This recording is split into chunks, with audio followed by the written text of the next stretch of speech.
हमारे साथ केंद्रीय मंत्री बाबुल सुप्रियो लाइव आ चुके हैं। और बाबुल, आज तक पर आपका स्वागत करते हुए दीदी ने ताबड़तोड़ हमले बोले, ये कहा कि पीएम और गृह मंत्री अपने पावर का दुरुपयोग कर रहे हैं। 8 चरणों में विधानसभा चुनावों का सीधा फायदा बीजेपी को होगा। टिप्पणी इस पर आपकी। चलिए, दीदी का क्षमता जो भी है, जो क्षमता का दुरुपयोग बोलिए, पुलिस का दुरुपयोग बोलिए, एडमिनिस्ट्रेशन का पॉलिटिसाइजेशन बोलिए, जो भी आप कहिए, खेल खत्म हो गया। अब उनका फ्रस्ट्रेशन है, उनको कहने दीजिए। अब लोगों का वोट होगा। लोकतांत्रिक देश में लोग जो है अपना वोट देने जाएंगे। अब मैं सुन रहा था तृणमूल कांग्रेस से कोई ना कोई तो आया होगा जो कह रहे थे कि इतने सारे सीट्स है तमिलनाडु में, 234 है, वहाँ पे शायद 3 या 4 दफे हो रहा है, यहाँ पे 8 दफा क्यों? भाई, बहुत सारे लोग होते हैं, उसमें से कुछ लोग जेल में रहते हैं, उनके लिए 24 घंटा जो है बंदूकधारी सामने खड़े रहते हैं। तो बंगाल में जिस तरीके के डेमोक्रेसी के ऊपर हमला किया है कि 10 साल की एकदम मतलब क्या कहूँ, हर तरीके से बंगालियों को जो टॉर्चर किया है दीदी की एडमिनिस्ट्रेशन, दीदी की पुलिस, और संपूर्ण रूप से मुख्यमंत्री का निगरानी में और उनकी चुप्पी में कभी और उनकी प्रत्यक्ष मदद में कभी, तो 8 क्यों 10-12 दफे भी अगर वोट होती तो भी जो है बंगाल के लोग खुश होते। क्योंकि पंचायत इलेक्शन से लेके म्यूनिसिपल इलेक्शन से लेके 2019 तक आपने देखा है कि कैसे हम सबके ऊपर किस तरीके से हमले किए गए थे।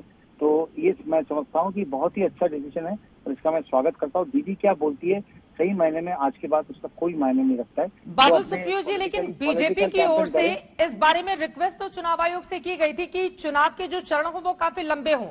इसके पीछे की क्या वजह थी? बिल्कुल वजह क्या है वो भी बीजेपी ने बड़ा स्पष्ट कर दिया था। आपको मालूम है कि बंगाल जो है ऊपर से नीचे तक काफी लंबा एक क्षेत्र है और ये भी सबको मालूम है कि किस तरीके का हिंसा होता है। कई बार इसके पहले देखा गया, मैं भी 2014 से चुनाव लड़ रहा हूँ, कि पैरामिलिट्री फोर्सेस को एक जगह से दूसरी जगह में मूव करने में बहुत सारा समय चला जाता है। तो इसलिए हमने 8 क्या, हमने तो 10 अलग अलग हिस्सों में वोट हो, ये भी हमने मांग की थी और हम इसलिए मांग कर रहे हैं, आज भी कर रहे हैं। मैं आपको ये भी बोल रहा हूँ कि 12 हिस्से में होता तो भी बुरा नहीं होता, क्योंकि हमारा एक ही मकसद है कि लोकतांत्रिक जो सिस्टम है, जो कॉन्स्टिट्यूशन का सैंक्टिटी है, जो एक ऑटोक्रेटिक महिला ने, एक सीएम ने उसका बर्बादी करके रख दिया था, उसका सेलिब्रेशन हो। ये दुनिया के सबसे बड़ा लोकतांत्रिक देश तो हम है ही, लेकिन जैसे माननीय प्रधानमंत्री जी कहते हैं, हमें सबसे खूबसूरत लोकतांत्रिक देश बनना है और उसके लिए तृणमूल कांग्रेस का खत्म होना बहुत जरूरी है और उसीलिए लोगों का वोट देना, मतदान केंद्र तक पहुंचना, ये बहुत जरूरी है। और मैं समझता हूँ तृणमूल कांग्रेस को खत्म कैसे करेंगे? आप लोगों की ओर से जय श्री राम का नारा लगाकर ममता बनर्जी पर लगातार सवाल खड़े किए जाते रहे, लेकिन आज जो तस्वीरें आई हैं, ममता बनर्जी अपने पूरे परिवार के साथ, अभिषेक बनर्जी भी हैं, उनका भी परिवार है, सभी के साथ पूजा अर्चना कर रही हैं और पूरे बंगाल में मैसेज दे रही हैं कि देखिए, हिंदू विरोधी होने के जो आरोप बीजेपी लगाती है वो पूरी तरह से निराधार और गलत है। ये सब दीदी का जो है सुर्खियों में रहने के लिए ना, दीदी कल दिखा दिया, ना वो सरकार चला सकती है ना स्कूटी चला सकती है। स्कूटी में आपने देखा क्या उनकी हालत थी।